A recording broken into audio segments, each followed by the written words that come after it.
ముందుగా గురువు గారికి వందనాలు తెలియచేసుకుంటూ మరి పాల్గొన్న మీ అందరికీ ధన్యవాదాలు.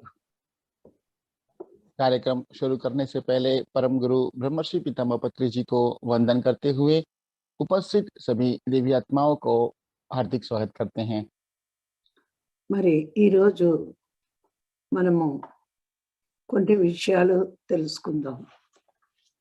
आज भी हम कुछ विषय के प्रति जानकारी प्राप्त करेंगे। మనము ఏ విషయంలో అయినా విజయం సాధించాలంటే ఎలా ఉండాలో బుద్ధుడు చెప్పిన 5 సూత్రాలని తెలుసుకుందాం.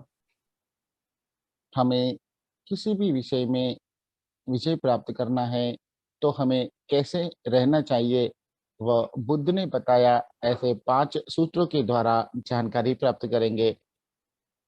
మరి మొట్టమొదటిది, మనము ఏ పని చేస్తున్నా ఎలా ఉన్నా సరే మనము విజయాన్ని సాధించాలని ఏ పనైనా మొదలు పెడతాం.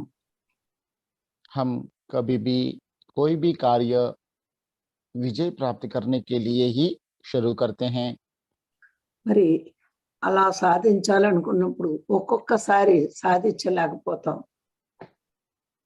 तो इस तरह से विजय पाने के लिए कोई कार्य की शुरुआत करते हैं तो कभी-कभी हम विजयी नहीं होते हैं। సాధించలేకపోవడానికి కారణం ఏంటో తెలుసుకోలేము. वो सिद्धि नहीं कर पाने के पीछे कारण क्या है वो हम जान नहीं पाते हैं। ఈ విషయాలు తెలుసుకుంటే ఎందుకు సాధించలేకపోతున్నామో తెలుస్తుంది. तो हम इन विषयों के बारे में जानकारी प्राप्त करेंगे तो ऐसे परिस्थिति में हमारी कार्य सिद्धि क्यों नहीं हुआ है उसके बारे में जानकारी प्राप्त होगी। మొట్టమొదటి పాయింట్, తప్పుల్ని ఒప్పుకునే ధైర్యం ఉండాలి. उसमें पहला पॉइंट, हमें गलतियां स्वीकार करने का हिम्मत होना चाहिए। మనం ఎప్పుడైనా సరే ఆ ధైర్యం లేకపోతే कभी भी हमारे पास यदि यह धैर्य नहीं रहता है तो మళ్ళీ మళ్ళా తప్పులు చేస్తూనే ఉంటాం. बार बार हम उन गलतियों को दोहराते रहेंगे। ఆ తప్పుని ఒప్పుకున్నప్పుడు जब हम उस गलती को स्वीकार करते हैं, అందరికీ తెలిసింది కదా అని सभी लोगों को पता चल गया है ऐसा सोचकर ఇంకెప్పుడు తప్పులు చెయ్యం. फिर कभी हम गलती नहीं करेंगे। ఈ తప్పులు చెయ్యడం అన్నది అలవాటైతే यदि गलती करना आदत बन जाता है, జీవితంలో అన్ని తప్పుగానే ఆలోచిస్తాం. जीवन में हम सबको गलत भाव से ही विचार करेंगे। అందుకే మొదటి తప్పునే ఒప్పుకుంటే इसीलिए पहला भूल को ही स्वीकार करते हैं तो ఇంకెప్పుడు తప్పు చెయ్యడానికి ప్రయత్నించం. फिर कभी भूल करने का या गलत काम करने का प्रयत्न नहीं करेंगे। మరి ఆ విధంగా మన ప్రవర్తన ఉన్నప్పుడు यदि इस तरह का व्यवहार हमारा रहता है तो మనకి కర్మలే ఉండవు. हमारे कर्म नहीं रहते हैं। కర్మలు ఉన్నాయి అంటే మళ్ళా దుఃఖమే ఉంటుంది. कर्म रहता है तो पुनः दुख ही रहता है। అందుకే మనం ఏ తప్పైనా ఏ అబద్ధమైనా ఒప్పుకోగలగాలి. इसलिए हमें हमारी कोई भी गलती हो या कोई भी झूठ हो उसे स्वीकार कर लेना चाहिए। తప్పులు అందరూ చేస్తారు. गलतियां सभी लोग करते हैं, దాన్ని సరిదిద్దుకోవడమే గొప్పతనం. उसे ठीक करना ही महान बात है। మరి సరిదిద్దుకోకపోతే यदि हम उसे सही नहीं कर पाते हैं तो జీవితంలో మళ్ళా మళ్ళా అవే చేస్తాం. जीवन में बार बार हम वही करेंगे। కొందరికి అబద్ధం ఆడే అలవాటు ఉంటుంది. कुछ लोगों को झूठ बोलने की आदत रहता है, కానీ ధ్యానంలోకి వచ్చాక लेकिन ध्यान में आने के बाद ఆ అలవాటును మార్చుకోవాలి. उस आदत को बदलना चाहिए। కొందరికి ఎదుటి వాళ్ళని ఏడిపించడం ఇష్టంగా ఉంటుంది. कुछ लोगों को सामने वाले को रुलाने की आदत हो रहता है।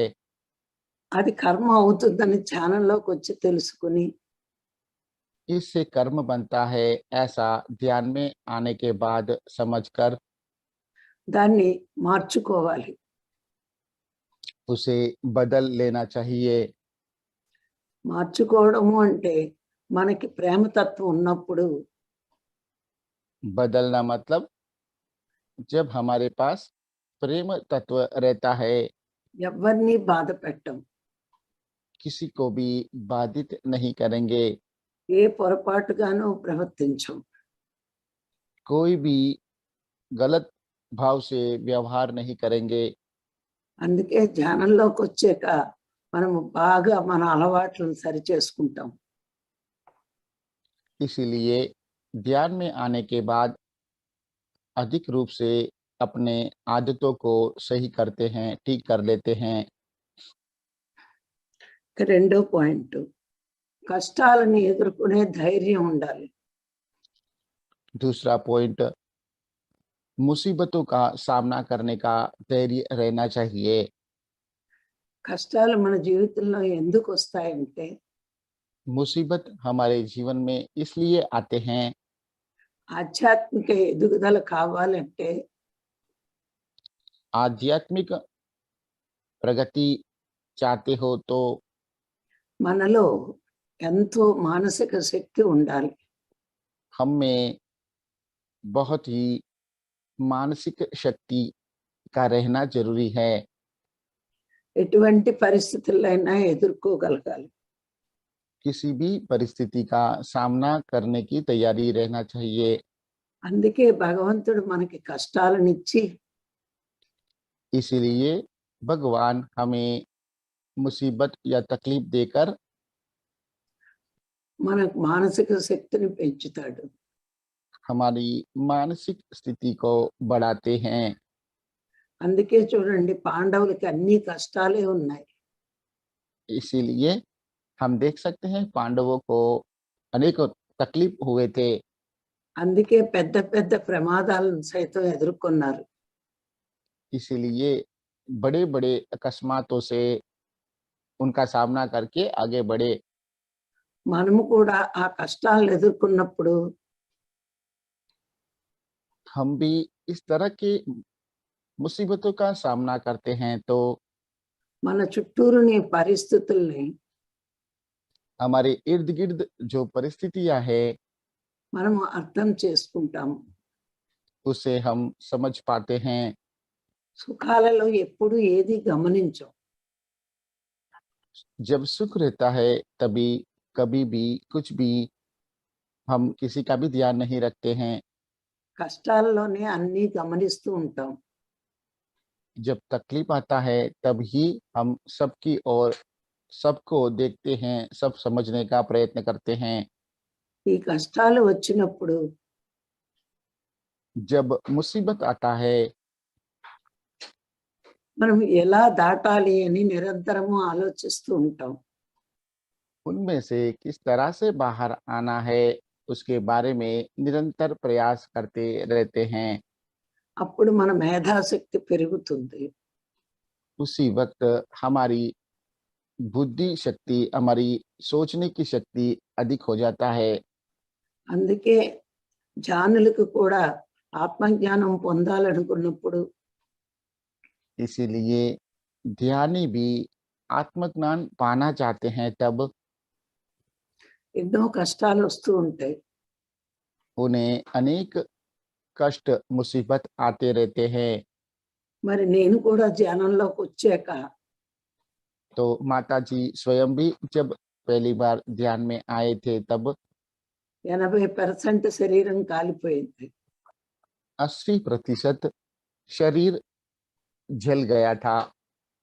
అయినా నేను ధ్యానాన్ని వదలలేదు. उसके बावजूद भी माता जी ध्यान नहीं छोड़े। ఇంకా 6 నెలలు కష్టపడి దాన్ని ఎదుర్కొన్నాను. और 6 महीनों तक तकलीफ मुसीबत को झेलते हुए उनका सामना किया। నా కష్టానికి కారణం దైవం అనుకోలేదు.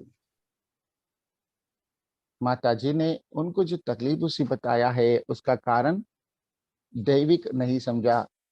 మరి మాకు వెంకటేశ్వర స్వామి దేవాలయం కూడా ఉంది. इनको वेंकटेश्वर स्वामी जी का एक देवालय भी है, इन्होंने మరి बनवाया है। దేవుడు నన్ను ఎందుకు కాపాడలేదు అని నేను అనుకోలేదు. तो भगवान ने मुझे क्यों नहीं बचाया, ऐसा कभी नहीं सोचा। నాకు ఎందుకు ప్రమాదం ఇచ్చాడు అని కూడా బాధపడలేదు. मुझे यह अकस्मात क्यों दिया, यह सोचकर भी कभी मैं दुख व्यक्त नहीं किया। ఎందువల్లంటే మనకి జీవితంలో సద్గురువు వచ్చినప్పుడు क्योंकि हमारे जीवन में जब सद्गुरु आते हैं మన కష్టాలకి కారణం మనమే అని తెలుసుకుంటాం. हमारे दुखों का कारण हम खुद ही है, ये हम जान लेते हैं। మనకి పాపకర్మలు ఉన్నప్పుడే కష్టాలు వస్తాయి. जब हमारे पास पाप कर्म शेष रहते हैं तभी हमें तकलीफ दुख मुसीबत आते हैं। కష్టాలు వచ్చాయి అంటే కర్మలు పోతున్నాయని అర్థం. जब तकलीफ आते हैं, मुसीबत आते हैं, दुख होता है, तभी हमें मान लेना चाहिए कि हमारे कर्म दूर हो रहे हैं। ఇదే పత్రి గారు నేర్పించారు. यही पत्री जी ने सिखाया है। అందుకే నేను అంత పెద్ద కష్టాన్ని కూడా ఎదుర్కొన్నాను. इसीलिए माता जी इतना बड़ा कष्ट को भी झेल पाए। అంతేకాని మంచం మీద పడుకుని చచ్చిపోతే బాగున్ను అనుకోలేదు. लेकिन बेड पर लेटे लेटे मर जाए तो अच्छा है, ऐसा कभी नहीं सोचा। మనము చనిపోవాలని కోరుకుంటే మళ్ళా జన్మలో ఈ శేష కర్మ అనుభవించాలి. यदि हम मृत्यु पसंद करते हैं अथवा मृत्यु स्वीकार करते हैं तो जो कर्म शेष रहता है उसे दूसरे जन्म में भी अनुभव करना पड़ता है। ఇవన్నీ నేను పత్రి గారి దగ్గర నేర్చుకున్నాను కర్మ సిద్ధాంతం. यह सब माता जी ने कर्म सिद्धांत में पत्री जी से सीखा है। మన శరీరము మనసు ఎంత కష్టాలను ఎదుర్కొంటుందో हमारा शरीर और मन जितना मुसीबतों का सामना करता है, మనం ఆధ్యాత్మికంగా అంత ఉన్నతిని సాధిస్తాం. हम आध्यात्मिक दृष्टिकोण से उतना उन्नति को प्राप्त कर पाएंगे। ఇది పత్రి గారి దగ్గర నేర్చుకున్నాను కాబట్టే ये पत्री जी के पास सीखा है, इसीलिए మరి ఈ రోజున तो आज ఆధ్యాత్మికంగా ఎదిగి आध्यात्मिक दृष्टिकोण से आगे बढ़कर ఎందరికో జ్ఞానం చెప్పగలుగుతున్నాను. अनेक लोगों को ध्यान सिखा पा रहे हैं। మరి నేను ఆ రోజే చనిపోతే यदि उसी दिन मेरी मृत्यु होती तो ఇంత సాధన ఇంత జ్ఞానం వచ్చేవి కాదు. इतना साधना और इतना ज्ञान नहीं मिलता था। అందుకే ధ్యానంలోకి వచ్చాక కష్టాలకు భయపడకూడదు. इसीलिए ध्यान में आने के बाद कष्टों से मुसीबतों से डरना नहीं चाहिए। కష్టాలని ఎదుర్కొంటేనే मुसीबतों का सामना करेंगे तो ही మనము ఉన్నత స్థితి సాధిస్తాం. हम उन्नत स्थिति को प्राप्त कर पाएंगे। అవి మన జీవితంలో ఒక పరీక్షలు అనుకోవాలి. यह हमारे जीवन का एक परीक्षा मान लेना चाहिए। మనము స్కూల్లో పరీక్ష రాస్తే పక్క క్లాసుకి ప్రమోట్ అవుతాం. हमारे स्कूल में परीक्षा लिखते हैं तो अगले क्लास में प्रमोट किए जाते हैं। ఈ జీవితంలో కూడా ఎదగాలి అంటే ఈ పరీక్షలు ఎదుర్కోవాలి. इस जीवन में भी यदि आगे बढ़ना चाहते हैं तो यह इस तरह के सभी परीक्षाओं में उत्तीर्ण होना पड़ता है। ఇక మూడో పాయింట్ సవాళ్ళని స్వీకరించే ధైర్యం ఉండాలి. तीसरा पॉइंट, हमें कोई भी किसी भी चैलेंज का सामना करने की तैयारी रहना चाहिए। అలా ఉన్నప్పుడు మనం यदि हम ऐसे रहते हैं तब ఎంత కష్టమైన పనైనా कितना చేయడానికి ఇష్టపడతాం. कितना तकलीफ भरा हुआ मुसीबत मेहनत वाला काम होने के बावजूद भी उसे करने के लिए तैयार रहते हैं। అలా ఉన్నప్పుడు మనము जब हम उस तरह से रहते हैं तब ఇంకా సాధన చేసి और अधिक साधना करके ఇంకా జ్ఞానం పొంది और ज्ञान प्राप्त करके ఆ సవాళ్ళని ఎదిరించి उन सवालों का सामना करते हुए నేను చెయ్యగలను అని मैं कर पाऊंगा ऐसा मानकर ఆత్మవిశ్వాసంతో ఉంటాం. आत्मविश्वास से रहते हैं। ఆత్మశక్తిని పెంచుకుంటేనే आत्मशक्ति को बढ़ाएंगे तब ही ఎలాంటి సవాళ్ళనైనా किसी भी तरह की पड़कार या चैलेंजेस को हम से लड़ पाएंगे। ఇప్పుడు మీకు సవాళ్ళంటే ఒక ఎగ్జాంపుల్ చెప్తాను. ఎవరైనా మనని तो चैलेंजेस पड़कार इसका एक उदाहरण देते हुए माताजी बताते हैं, कोई भी हमें कभी भी మనకి ఎవరైనా సరే నువ్వు ఈ పని చెయ్యగలవా అని అడిగినప్పుడు कोई भी हमें आप यह काम कर पाओगे क्या ऐसा पूछते हैं तब మనం చెయ్యలేను, నా వల్ల కాదు అని అనకూడదు. मैं कर नहीं पाऊंगा या मुझसे नहीं होगा ऐसा नहीं बोलना चाहिए। నేను చేస్తాను, చెయ్యగలను అనాలి. मैं करूंगा, मैं कर पाऊंगा ऐसा बोलना चाहिए। ఎందుకంటే జ్ఞానులమైన మనం क्योंकि ध्यानी बनने के बाद हम మన శక్తే కాకుండా ప్రకృతి కూడా మనకు సహాయం ఇస్తూ ఉంటుంది. तब हमारी शक्ति नहीं प्रकृति भी हमें सहकार देती है।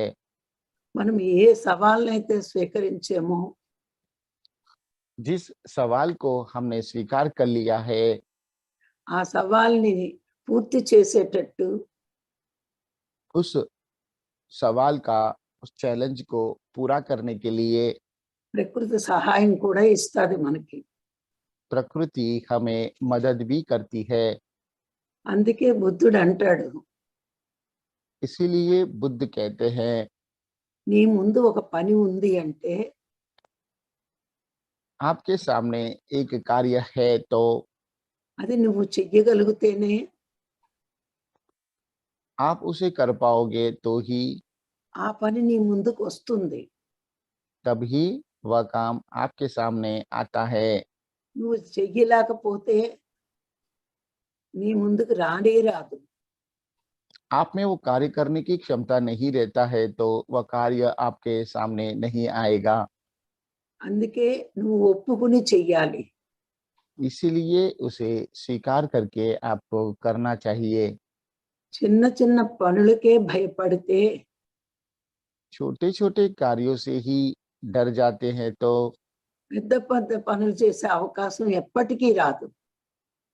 बड़े बड़े कार्य करने का मौका कभी भी नहीं आएगा। ఇప్పుడు మన ధ్యానులు ఉన్నాం. अभी हम ध्यानी हैं। పలానా ఊరెళ్ళి క్లాస్ చెప్పు అనగానే మనం ఎందుకులే అంటాం. किसी गांव में जाकर क्लास लेने के लिए कहते हैं तो हम कहते हैं నేను చెప్పలేను అంటాం. तो हम कहते हैं जाने दो क्या जरूरत है ऐसा बोलते हैं, मैं नहीं बता पाऊंगा ऐसा बोलते हैं। మనము చిన్న చిన్న క్లాసులు చెప్పలేకపోతే यदि हम छोटे छोटे क्लासेस नहीं ले पाते हैं तो పెద్ద పెద్దగా ఎదగలేము. बड़े बड़े क्लासेस लेने की क्षमता नहीं आएगा।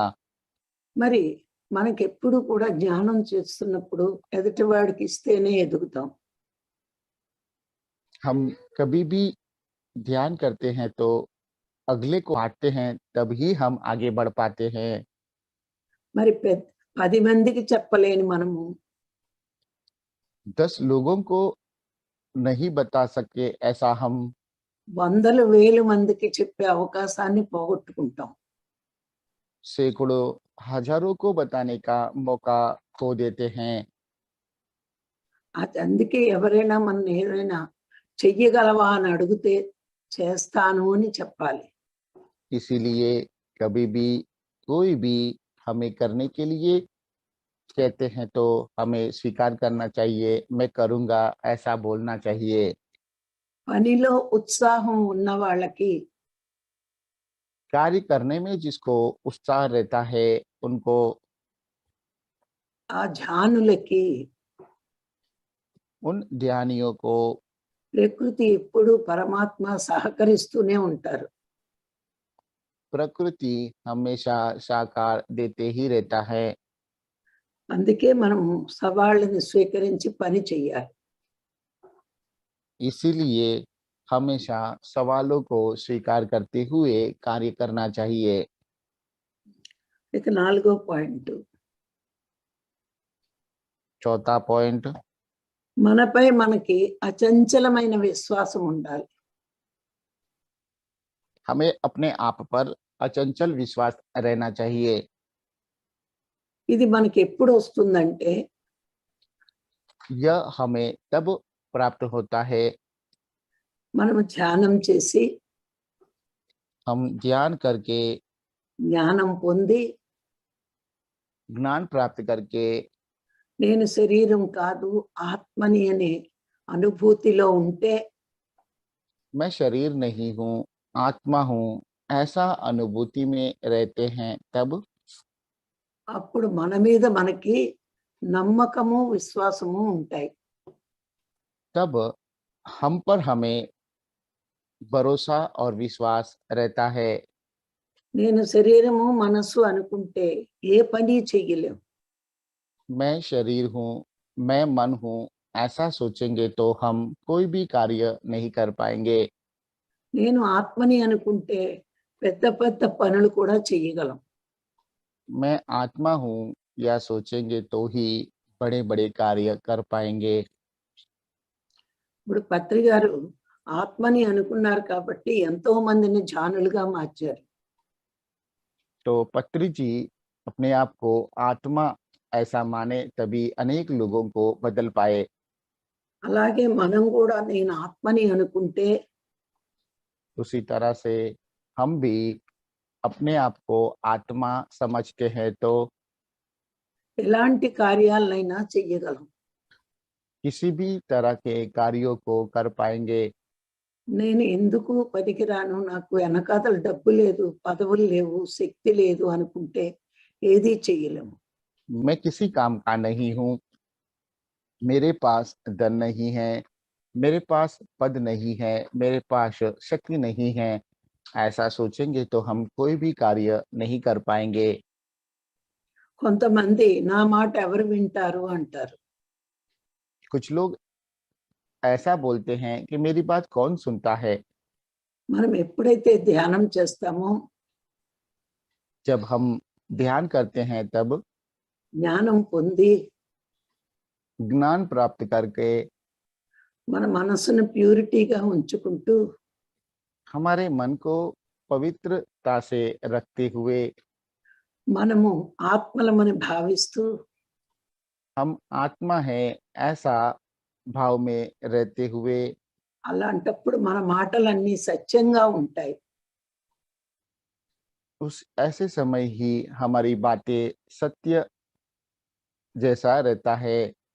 ఈ సత్యం ఎవరైనా వింటారు. तभी यह सत्य कोई भी सुनता है। మనము సత్యంగా ఉన్నప్పుడు మన మాటలు సత్యంగా వస్తాయి.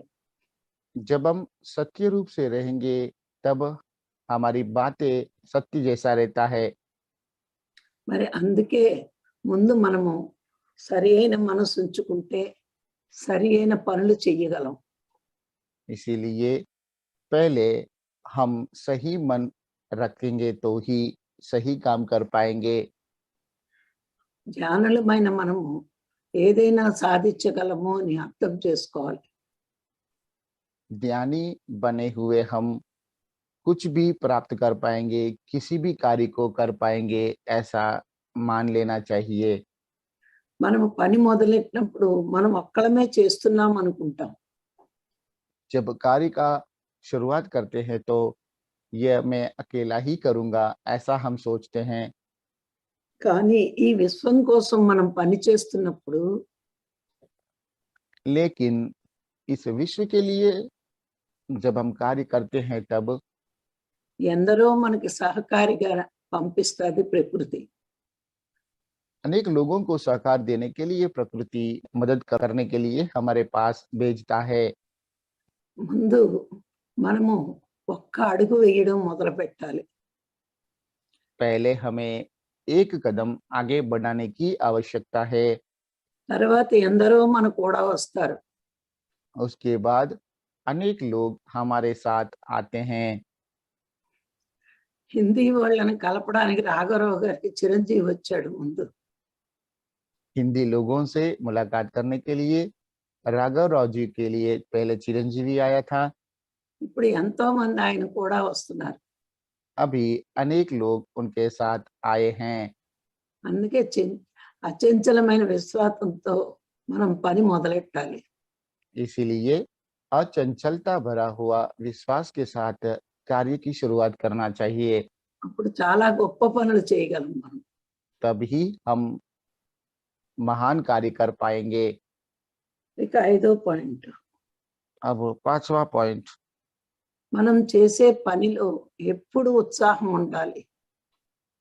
हम जो भी कार्य करते हैं उसमें हमेशा वह कार्य उत्साह प्रेरित होना चाहिए। మరి నిరుత్సాహంతో అనుమానంతో చేసే పని సక్సెస్ అవ్వదు. निरुत्साह से అనుమానం मतलब संदेह से भरा हुआ कार्य कभी भी नहीं करना चाहिए। ఎప్పుడు ఉత్సాహంగా పని చేస్తే ఆ పని సక్సెస్ అవుతుంది. कभी भी उत्साह सभर कार्य करेंगे तो ही वह कार्य सिद्धि होता है। మరి ఉత్సాహంగా చేసే పనిలో కష్టం ఉండదు. उत्साह से करने वाले कार्यों में मेहनत नहीं रहता है। ఇష్టం లేకుండా చిన్న పనైనా మనకి కష్టం అనిపిస్తుంది. यदि हमें वह कार्य पसंद नहीं है तो छोटा कार्य भी हमें बहुत मेहनत से भरा हुआ लगता है। మనం ఉత్సాహంగా మొదలుపెట్టినప్పుడు यदि हम उत्साह के साथ में शुरू करते हैं तब పెద్ద పనైనా बड़ा कार्य भी తేలిగ్గా చేయగలం. आसानी से कर पाएंगे। మరి మనం ఎప్పుడూ కూడా ఆ ఉత్సాహంగా ఉన్నప్పుడు तो हम कभी भी उस विश्वास के साथ में रहते हैं तब మన పనులే కాదు हमारे कार्य ही नहीं పక్కవారివి కూడా చేయడానికి సహాయపడతాం. औरों का कार्य भी करने के लिए मदद में आएंगे। ఉత్సాహంగా పని చేసేవాడు అందరికీ మిత్రుడే. उत्साह से जो कार्य करता है वो सभी लोगों के लिए मित्र है। మరి నిరుత్సాహంతో ఉన్నవాడు और जो निरुत्साह से रहता है తనకు తానే శత్రువు అవుతాడు. वो अपने आप का ही शत्रु है। ఎందుకంటే తన పని తానే చేసుకోలేడు. क्योंकि अपना कार्य वो खुद ही नहीं कर पाएगा। నిరుత్సాహం ఎందుకు వస్తుంది అంటే నేను శరీరం అనుకున్నప్పుడు ఏ పని చేయలేరు. निरुत्साह तब आता है जब मैं शरीर हूँ ऐसा मानता है, तब वो कोई भी कार्य नहीं कर पाता है। ఆత్మని నేను అనుకున్నప్పుడు आत्मा मैं हूँ ऐसा मानते हैं तब నేను అనంత శక్తిమంతుడే అనుకుంటాడు. मैं अनंत शक्तिवान हूँ ऐसा सोचता है। అలాంటి వ్యక్తి ఏ పనైనా హాయిగా చేస్తాడు. ऐसा व्यक्ति ही किसी भी कार्य को आसानी से कर पाता है। అందుకే మనం ఎప్పుడు ఏ పని మొదలెట్టినా इसीलिए हम कभी भी कोई भी कार्य की शुरुआत करते हैं तब ఉత్సాహంగా పని చెయ్యాలి. उत्साह के साथ काम करना चाहिए, అప్పుడే పనిలో సక్సెస్ ఉంటుంది. तभी कार्य में सिद्धि रहता है। అందుకే బుద్ధుడు ఈ 5 సూత్రాల్ని इसीलिए बुद्ध ने इन 5 सूत्रों को పాటిస్తే 5 सूत्रों का पालन करते हैं మీరు तो ఎప్పుడు విజయాన్ని పొందుతారు అని చెప్పడం జరిగింది. आप हमेशा विजय प्राप्त करोगे, ऐसा कहा है। బుద్ధుడు ఎప్పుడు ధ్యానం చేస్తూ జ్ఞానం పొందినా बुद्ध हमेशा ध्यान करते हुए ज्ञान प्राप्त करने के बाद भी మనం ఎలా ప్రవర్తించాలో हमें किस तरह का व्यवहार करना चाहिए, మరి ఎప్పుడు ఇలాంటి చిన్న చిన్న సూత్రాలు బోధించేవాడు. उसके बारे में हमेशा इस तरह की छोटी-छोटी विषयों के प्रति ఈవేళ విజయానికి ఎలా ఉండాలో చెప్పాడు. बताते हैं। और आज हम साधना करते हुए ध्यान प्राप्त करने के बाद भी किसी भी कार्य में सिद्धि प्राप्त करने के लिए हमें क्या करना चाहिए, उसके बारे में गौतम बुद्ध का यह 5 उदाहरण हमारे सामने माताजी ने प्रस्तुत किया है। इन का पालन करने से निश्चित रूप से सभी कार्यों में हमें सिद्धि प्राप्त होगी। అందుకే మనందరం ధ్యానం చేస్తున్నాం కాబట్టి इसीलिए हम सब ध्यान करते हैं, इसलिए ఇవన్నీ పాటిస్తూ इन सब का पालन करते हुए మనం కూడా ఎప్పుడూ జీవితంలో సక్సెస్ పొందాలి. हमें भी जीवन में इन नियमों का पालन करते हुए सफलता प्राप्त करना है। మరి ఈ రోజు నాకు ఈ అవకాశం ఇచ్చిన మీ అందరికీ ధన్యవాదాలు. థ్యాంక్ तो యూ. आज का मौका देने के लिए आप सभी को माताजी धन्यवाद कह रहे हैं। धन्यवाद। तो आज का यह हिंदी संदेश माताजी का यहाँ पे समाप्त होता है। आज का संदेश में गौतम बुद्ध ने कार्य सिद्धि के लिए महत्वपूर्ण 5 टॉपिक विषय के प्रति उन्होंने जानकारी दिया है। उनको सविस्तार अपने अनुभवों को जोड़ते हुए माताजी ने बहुत ही सुंदरता के साथ में हमारे सामने उपस्थित किया है। इसलिए सभी दिव्यात्माओं की तरफ से मैं माताजी का आभार व्यक्त करता हूँ। मैं चाहता हूँ कि आज का इस सेशन के प्रति अपना अभिप्राय देने के लिए सबसे पहले आयुष गोंटिया जी को आमंत्रण देता हूँ। आयुष जी अपने आप को अनम्यूट करेंगे। नमस्कार सर। నమస్తే. नमस्ते माता जी। నమస్తే. सभी दोस्तों को नमस्कार।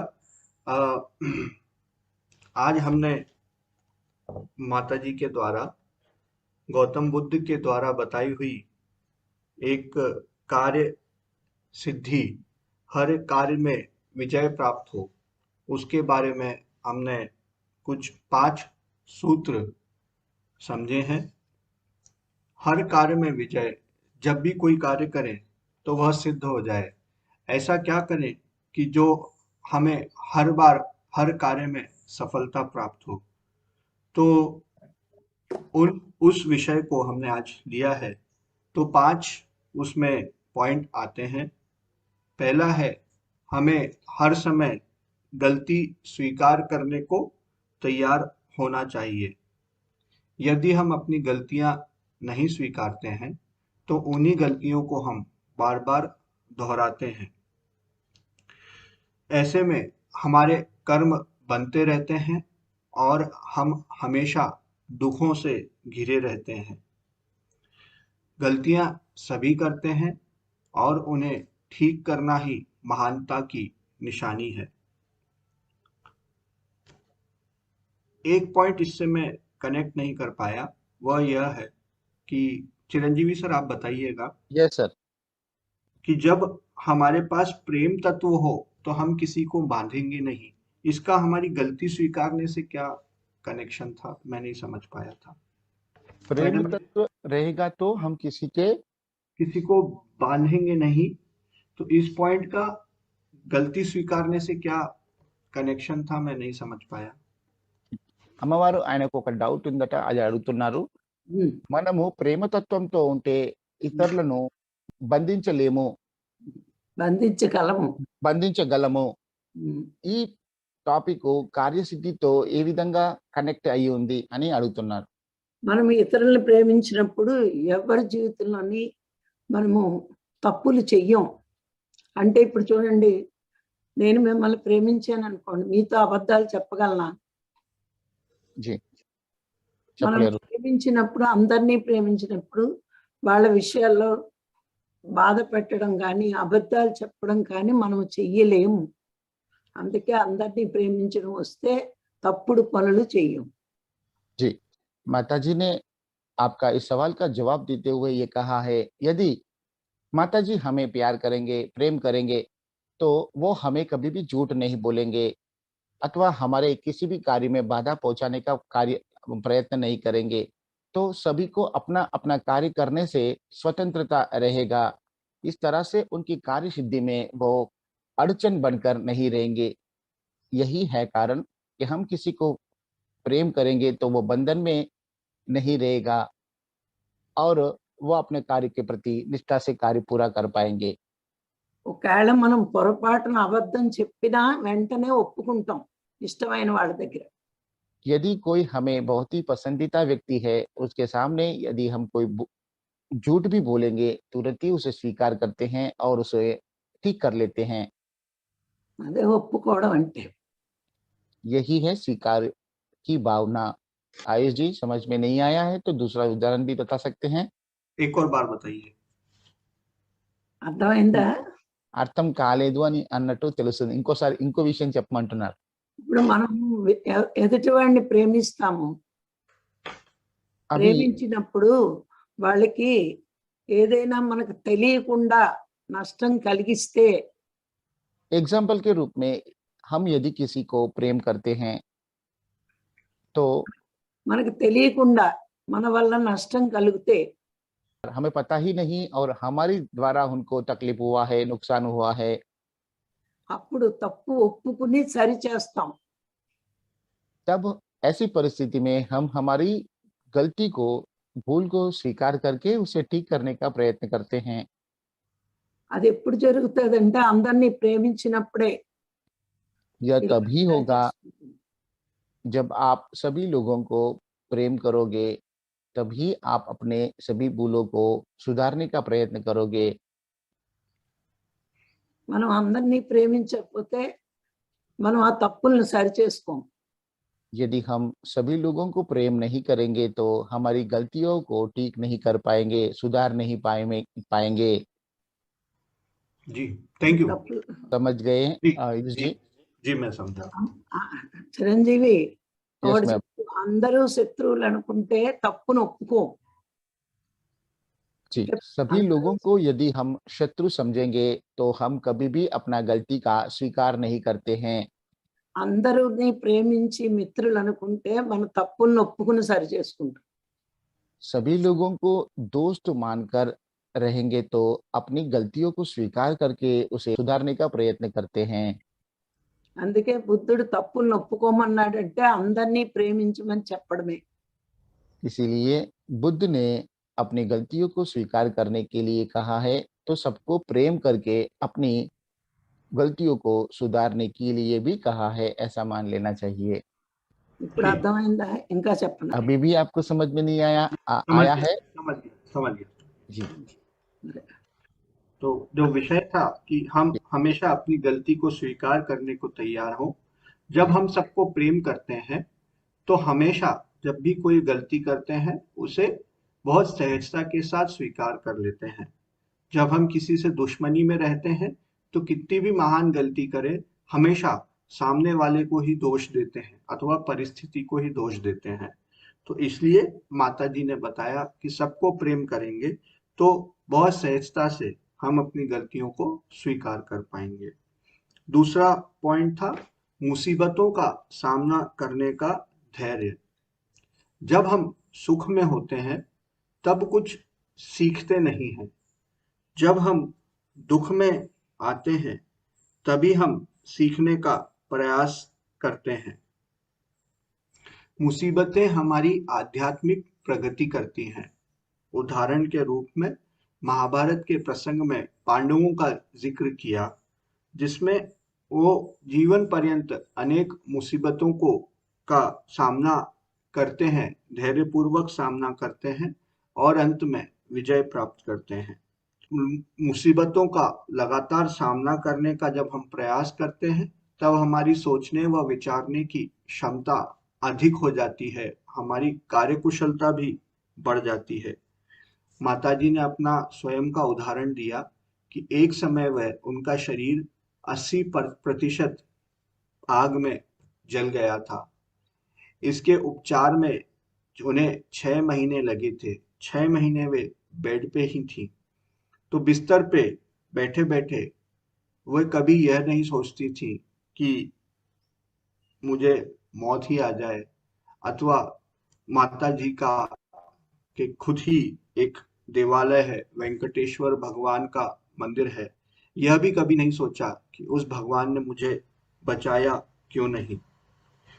जब भी कष्ट आए तो पत्री जी ने यह सिखाया है कि यह समझो कि तुम्हारी कर्म कट रहे हैं, कर्म दूर हो रहे हैं। जिन कर्मों को इस जन्म में नहीं भोगा, उन कर्मों को अगले जन्म में भोगना होगा। इसलिए हर मुसीबत को एक परीक्षा मानकर, जैसे हम परीक्षा उत्तीर्ण करके आगे बढ़ते हैं, उन्नति करते हैं, तो हर मुसीबत से पार पाकर हम यह माने कि हम उन्नति कर रहे हैं। कोई भी चुनौती के लिए हमेशा तैयार रहना चाहिए। गौतम है कि हमें कोई चुनौती तभी आती है जब हमारे पास उस चुनौती का सामना करने की पात्रता होती है। तो आपके सामने कोई चुनौती आए तो वह तभी आ पाती है क्योंकि आप उसे पार कर पाओ। तो छोटी छोटी चुनौतियों को स्वीकार करके ही हम बड़ी चुनौती को स्वीकार करने का अधिकार प्राप्त कर पाते हैं। उदाहरण पूर्वक माताजी ने बताया, जब हमें यह बोला जाए, जब हमें ऐसा मैसेज आता है कि हमें किसी गांव में ध्यान प्रचार करना है और हम उस चुनौती को भी नहीं स्वीकार करते, तो कभी भी हम किसी बड़े आयोजन में ध्यान प्रचार नहीं कर पाएंगे। इस उदाहरण से हमें यह समझना है कि छोटी छोटी चुनौतियों को स्वीकार करके, उन्हें पार करके ही हम किसी बड़ी चुनौतियों को स्वीकार करने की पात्रता अधिकार कर पाएंगे। चौथा पॉइंट है स्वयं पर अविचल विश्वास। हम जब भी अपने को शरीर व मन मान लेते हैं तो हम अपने आप को छोटा कर लेते हैं।